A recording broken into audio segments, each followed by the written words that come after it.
Karim Benzema, if anyone ever thought that he was over the hill, then think again. What about that performance last night? Yep. Unbelievable. Absolutely. I mean, Chelsea did commit acts of self-harm in that game and made it more difficult for themselves than it needed to be. But he's a very good player, and especially given the backdrop of some of the things that have gone on behind the scenes with Benzema in terms of issues he's got with people like Olivier Giroud and so on and so forth. He's proven to be a good player. I think some people were going a bit overboard. I mean, he had a very good performance. He's doing very well this season. Simon, he was outstanding. I know he was, but now we're talking all of a sudden. 54. All of a sudden, he's better than Lewandowski now. Now he's better than Erling Haaland. Now he's better than Harry Kane. Is he better than Lewandowski? I don't think so. If he's not, he's close to it. Well, he's up there, but we listened to Ferdinand go off at the deep end about how Erling Haaland didn't even feature in the equation about the best number 9s. Look, it was a great result for Real Madrid. Yeah. It's the first half. It is. This is a game that can still be turned around. Well, can it? Because Tuchel was asked post-match, is it still alive? Today, is this alive? No. With this performance, no. Because first of all, we need to play Southampton, and if we don't get our heads and legs straight and our mentality right, we will not win in Southampton, and and then this tie is not alive. If things change, maybe, but how many clubs in worldwide football won with what we need, 3 goals difference? So maybe it's only realistic to answer like this, and should not get fatalistic and think like I give the wrong message. Mm-hmm.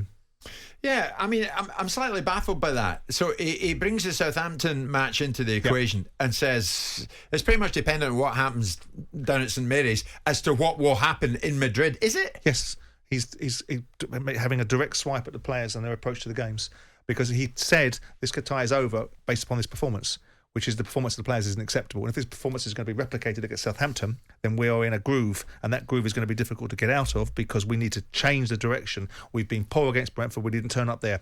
The bounce back we expected for Madrid wasn't there. If they carry this mentality in, which, by the way, is in part his responsibility to alter, against Southampton, we're going to be compounding the problem. If we carry on in this vein, we're going to be of no use to man nor beast in Madrid. Is what's happening off the field in any way an excuse for what happened on the field last night? Absolutely not. I mean, you see Todd Boehly arriving undercover last night wearing a pair of jeans, slips through the radar, goes in, watches it. So they're around. The bidders are around. Absolutely not. They're getting paid the wages. They are playing in the same way. The players are available. This does not affect the players. Right, so we can rule that out. If they want to make an excuse, they can do, but it would be disingenuous, duplicitous, and completely unjust.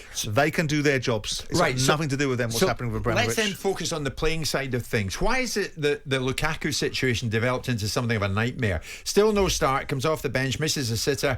From his previous 10 matches, Lukaku started just twice. They pay an enormous amount of money for him for a night like last night. Yeah, well, listen, I mean, he has started the problem, and ultimately they've never really recovered from the situation that happened back in December, where Lukaku went away, got himself injured, didn't get back into the team when he thought he should have done. The rot started to set in there, and then he starts to talk about the performance of the team, the setup, the way that the manager wants a team to play. We appear to have got it righted by the manager holding the line very well and marginalising Lukaku without sending him to Coventry. This player hasn't done what he was bought to do, and Chelsea either set up wrong for the player, or he was the wrong purchase, or the player himself is complicit. All three are probably component parts, but Lukaku is not doing the job that Chelsea bought him for, and perhaps Chelsea are guilty of looking at the wrong player for the wrong task. Yeah. And irrespective of that, Lukaku still has some professional pride to be able to do better than he's doing. I mean, you miss chances. Strikers miss chances. It happens. And, of course, the Lukaku story is going to run and run because everything will run back to what happened in December. Strikers hit bad form.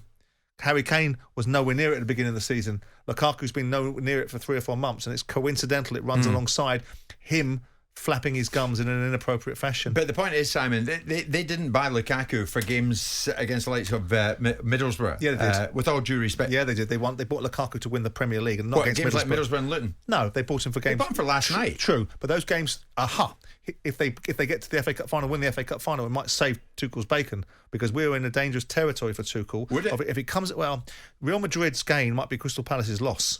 Because if they go out to Real Madrid in the Champions League, they've got nothing to win this season besides the FA Cup. That's their only get-out-of-jail card. Yeah. Tuchel cannot have a season, irrespective of whether there's an owner absentee right now. The same management company, the people that are firing managers are people that work for Roman Abramovich that tell Roman Abramovich this guy's done. So if Bruce Buck is still there, the same logic will apply. Tuchel, if he comes at the end of this season, potentially will face the same challenges that other Chelsea managers have had, which is if you win nothing, you get nothing besides a drop kick out the door. Now, that could mean that Chelsea really do need to win this FA Cup to come out of this season with something like vaguely resembling a decent season, because getting knocked out in the 16s of the Champions League, sorry, it's quarterfinals, isn't it? Yeah. The quarterfinals of the Champions League is not great for them, given they're the defending champions. They've fallen apart in the league. And so my view is that it could be, this demise in the Champions League could be Palace's problem, and given the fact they don't have Conor Gallagher in that game, it becomes even more difficult for them. I mean, it's fair to say Real Madrid ripped them to shreds. They weren't just beaten last night. They did. They were better than Chelsea. But I would not. I mean, people were making a lot of someone was making an argument on one of the other platforms about how Klopp approached the defeat against Barcelona and talked about the fact that the game is not over. But that was being brought back to Anfield. And Anfield's a different place than going to the Bernabeu, which is what Chelsea have to do this time round. Yeah. So it's a really difficult one, but I still believe that Thomas Tuchel is a very good manager. Yeah. And they're in a difficult moment, Chelsea, at this moment in time. And indeed. And I think he now has to show us the faith that people like you and I have said, this guy's top draw. Yeah. Now he's in a difficult moment. His team are getting beat by Brentford. They've got spanked by Real Madrid. They've dropped down the league and everyone thought that they weren't going to. They were going to probably win the league. Lukaku's been an abject failure. Now we're going to see the cut of Thomas Tuchel. Is he the guy that failed at PSG and couldn't quite cut it? Or is he the guy that we think he is? What do you think? I don't know. I think he's the guy that we think he is. I think they go out to Real Madrid.